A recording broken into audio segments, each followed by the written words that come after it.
ময়না যখন সবকিছু বজ্রকে খুলে বলে রুদ্দুর শুনে রেগে যায় অয়নের উপর। এবার ময়নার পাশে থাকতে চায় রুদ্দুর। হ্যাঁ বন্ধুরা, এমনটাই দেখা যাবে। বিস্তারিত জানতে ভিডিওটিতে লাইক দিয়ে সম্পূর্ণ দেখতে থাকো। গল্পের শুরুতেই দেখা যাবে অয়ন বলতে থাকে, ময়না কিন্তু সহজ মেয়ে নয় বাবা। আর তখন বলে, ও তাহলে তুমি জানতে, তাহলে ঘুরে ঘুরে ওর পিছনে কেন লাগতে গেলে বলো তো বাবা। এরপর দেখা যাবে অয়নের বাবা খুব বকাবকি করতে থাকে যে এবার হয়তোবা আমি সামলে নিয়েছি, এরপর থেকে কিন্তু আর এমনটা হলে সামলে নিতে পারবো না। আমার ক্ষমতা আমি নিজের জন্য যা না কাজে লাগিয়েছি, তার থেকে ওর জন্য কাজে লাগাতে হয়েছে বেশি। যে নেশা করছে আবার অন্যকেও নেশা করাচ্ছে। শেষবারের মতো বলে দিচ্ছি অয়ন, শেষবারের মতো আমি এটা নিয়ে লড়ছি। এরপর যদি কোনো গন্ডগোল বাজে তাহলে আমি কিন্তু কিছুই করতে পারবো না। আর তারপরই অয়নের মা বলতে থাকে, হ্যাঁ হ্যাঁ ও আর কোনো গন্ডগোল করবে না। অয়নও বলতে থাকে। তখনই দেখা যাবে অয়নের বাবার ফোনে একটা ফোন আসে। ফোনটা করেছে পুলিশ অফিসার। আর তখন জানতে পারে যে ময়না ডায়েরি করেছে। আর শুধুমাত্র আপনার জন্য যে করেছে তা নয়, আপনার ছেলের জন্যও করেছে। আর তখন বলে, সেটা আপনি করে নিয়েছেন? ময়না এসে করলো আর আপনি ডায়েরিটা লিখে নিলেন? তারপর বলতে থাকে, আসলে আমি বুঝতে পারিনি।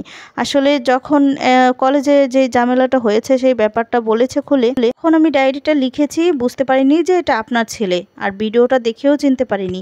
তারপরে যখন আপনার নাম বললো তখন চিনতে পেরেছি। আর আপনি যখন হুমকি দিয়েছেন বললেন, এই সমস্ত যখন বলেছে তখনই জানতে পেরেছি। এরপর বলে, আচ্ছা ওদিকটা আপনি সামলান, কি করতে হবে বুঝতে তো পেরেছেন? তখন বলে, আচ্ছা ঠিক আছে। এই বলে ফোনটা রেখে দেয়। আর তখন বলতে থাকে, কি হয়েছে এবার দেখেছো? তোমার জন্য এবার এই মেয়েটি থানায় ডায়েরি করেছে তোমার নামে, আমার নামে। এবার বুঝতে পেরেছো মেয়েটা কতটা সাংঘাতিক? আর তারপর অয়ন তো ভয় পেয়ে যায়।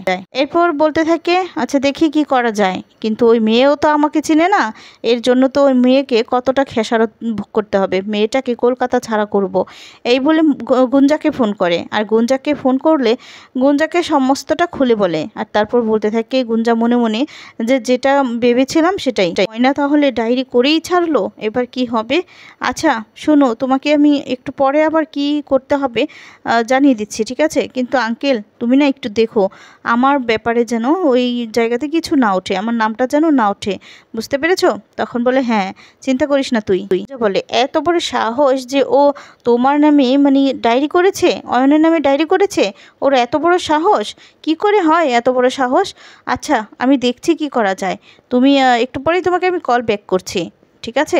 এই বলে ফোনটা রেখে দেয়। আর তারপরে দেখা যাবে মেজকায়া থেকে মেজমাকে বলতে থাকে, আচ্ছা শোনো তুমি না আমার কাগজপত্রগুলো গুছিয়ে দাও, আমি একটু রেডি হয়ে আসি, স্নানটা করে আসি, বুঝতে পেরেছো?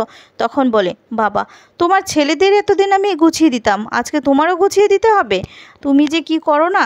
এই বলে তারপরে দেখা যাবে মেজকা সেখান থেকে চলে যায়। মেজমার ফোনে ফোন আসে। ফোনটা করেছে গুঞ্জা। আর বলতে থাকে, আচ্ছা গুঞ্জা তুমি, আচ্ছা কি বলো তো? এরপর বলে, আসলে ওই মানে কোনো খবর যে ময়না কি আবার এই বাড়িতে ফিরে আসছে নাকি? আর তখন বলে, না না, ময়না যেন বাড়িতে ফিরে না আসতে পারে সেই ব্যবস্থাই আমি করছি। তুমি আমাকে একটা খবর দাও তো, আচ্ছা রুদ্দুর কোথায়? তখন বলে, উপরে। এরপর বলে, আচ্ছা বড়বাবু কোথায়? তখন বলে, বড়বাবু? কোন বড়বাবু? এরপর বলে, আরে বাবা রুদ্দুরের বাবা কোথায়? এরপর বলতে থাকে, উনি যেখানে থাকার কথা সেখানেই, ওই বাজারে। তারপর বলে, কেন গো কিছু হয়েছে কি? এরপর বলে, না না আমি পরে বলবো। তখন বলে, তোমারই এক স্বভাব জানো তো, আমি তো যা বলার আমি বলেই দিই তোমাকে সব কিছু, কিন্তু তুমি না কিছু আমাকে বলতে চাও না, ঘুরিয়ে পেঁচিয়ে তারপর বলো। আর তখন বলে, আসলে তুমি না এখন কোথায়? উঠোনেই থাকো, বুঝতে পেরেছো? একটু পরেই বুঝতে পারবে যে কিসের জন্য বলেছি।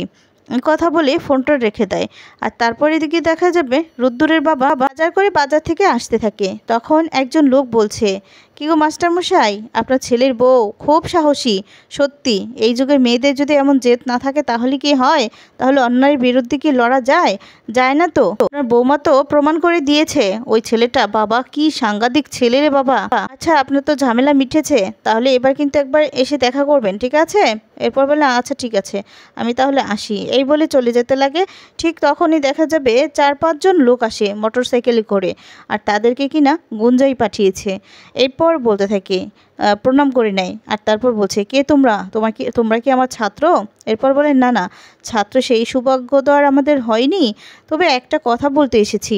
আসলে আপনার বৌমা ধানসিঁড়ি যা হওয়ার হয়েই গেছে, কিন্তু এবার ওই আমাদের বসের যদি অপমান হয় তাহলে আমরা তো আর সেটা সহ্য করে থাকবো না, বুঝতে পেরেছেন? তখন কি হাল করব আপনাদের সেটা আপনারা বুঝতে পারবেন না। ওর যে হাল করব তা নয়, আপনাদেরও কিন্তু হাল হবে, অনেক খারাপ অবস্থা হবে। আপনাদের তো রাস্তাঘাটে চলতে হবে, বুঝতে পেরেছেন? আর আমাদের বস, আমাদের ওই যে তখন মাস্টারমশাই বলতে থাকে, আচ্ছা কার কথা বলছেন? তখন বলে, ওই যে অয়নের বাবা, ওনার যদি অসম্মান হয় তাহলে তো আমরা কিছুতেই বসে থাকবো না হাত গুটিয়ে। এই কথাটা আপনাদেরকে বলে গেলাম, আপনাদের বৌমা তো, তাই আপনাদের বলে গেলাম। আপনারা কিন্তু এটা দেখে নেবেন, ওকে বারণ করবেন যতটুকু যা হয়েছে থেমে যেতে। যদি বাড়াবাড়ি করে এর ফল কিন্তু ভালো হবে না, বুঝতে পেরেছেন? আপনাদের উপর হামলা হতে পারে, আপনার উপর। আর তারপর তোরের বাবা কিছুই বুঝতে পারে না, আর বলে, ময়না কি করেছে? তখন বলে, ওই অয়নের বাপের নামে ডায়েরি করেছে, অয়নের বাবার নামে ডায়েরি করেছে, থানায় ডায়েরি করেছে। তো ঝামেলার কি আছে বলুন তো, কি আছে?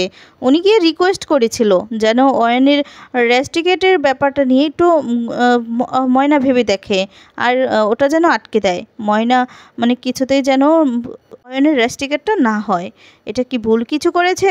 অনুরোধ করেছে, তার জন্য সে কিন্তু শুনেনি, এর জন্য গিয়ে ডায়েরি করেছে থানায়, বুঝতে পেরেছেন? এর ফল কি হতে পারে এতটুকু বলে গেলাম। এরপর কিন্তু আপনি আর এইভাবে দাঁড়িয়ে থাকতে পারবেন না, এই বলে সেখান থেকে চলে যায়।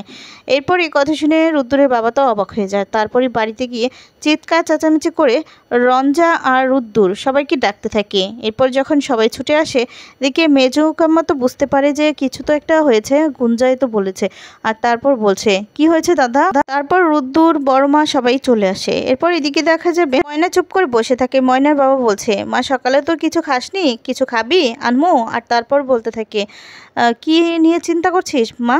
চিন্তা হচ্ছে মনে হচ্ছে। আর তারপর বলছে, আসলে না একটা কথা কই, ওই এত কিছু করার কি কোনো দরকার আছে? এখন পড়াশোনায় মন দে, ওই সমস্ত চিন্তা ভাবনা ওগুলো বাদ দিয়ে পড়াশোনায় মন দে। আর তখন বলে, বাবা তুমি আমার বাবা হয়ে এই কথা কইতেছো? এরপর বলে, হ মা কইতেছি। তখন বলে, তুমি না সব সময় বলতে অন্যায়ের বিরুদ্ধে লড়তে? আর তখন বলে, অন্যায়ের বিরুদ্ধে যে লড়বি না ওইটা তো আমি বলি নাই, কিন্তু এখন যা হওয়ার তো হয়ে গেছে, ডায়েরি করার দরকার ছিল করেছিস, এখন তুই পড়ালেখায় না মন দে, বুঝতে পেরেছিস? বাজে ঝামেলা করে তোর লাভ নেই, ঝামেলা বাড়বো, তোর ক্ষতি হইব, ওটা আমি চাই না মা।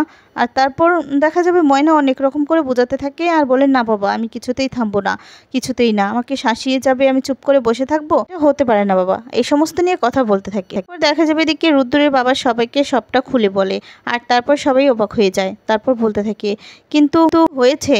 আর তারপর এদিকে বলছে, ওই আমাকে রাস্তায় কয়েকজন ছেলেপেলে বলল ও যেন অয়নের ব্যাপারে টিকেট যাতে না করে ওই জন্য অনুরোধ করতে, ও নাকি এর জন্য থানায় ডায়েরি করেছে। আর তখন ছোটো মা বলে, যদি এটাই বলবে তাহলে ও ডায়েরি করবে কেন? হ্যাঁ রিকোয়েস্ট করতেই পারে, তার জন্য ডায়েরি করবে।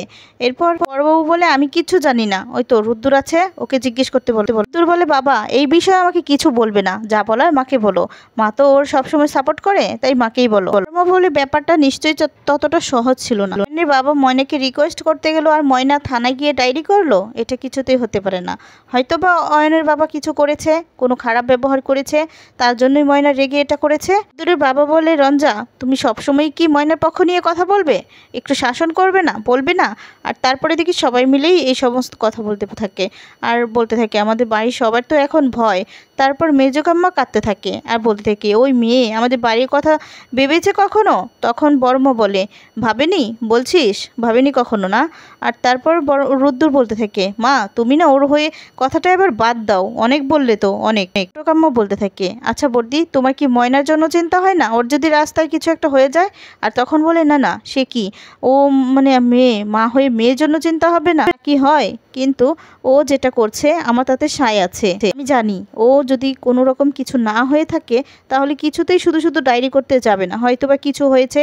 আর তারপর এদিকে রুদ্দুরকে ফোন করতে বলে, রুদ্দুর কিছুতেই ফোন করে না। বড়মাকে ফোন করতে বললে আর বড়মা থাকে যে, হ্যাঁ আমি ফোনটা করতেই পারি, কিন্তু ওকে আটকানোর জন্য নয়, ওকে জিজ্ঞাসাবাদ করার জন্য, যে কিসের জন্য কি হয়েছে ঘটনাটা জানার জন্য। এই বলে সেখান থেকে চলে যায়।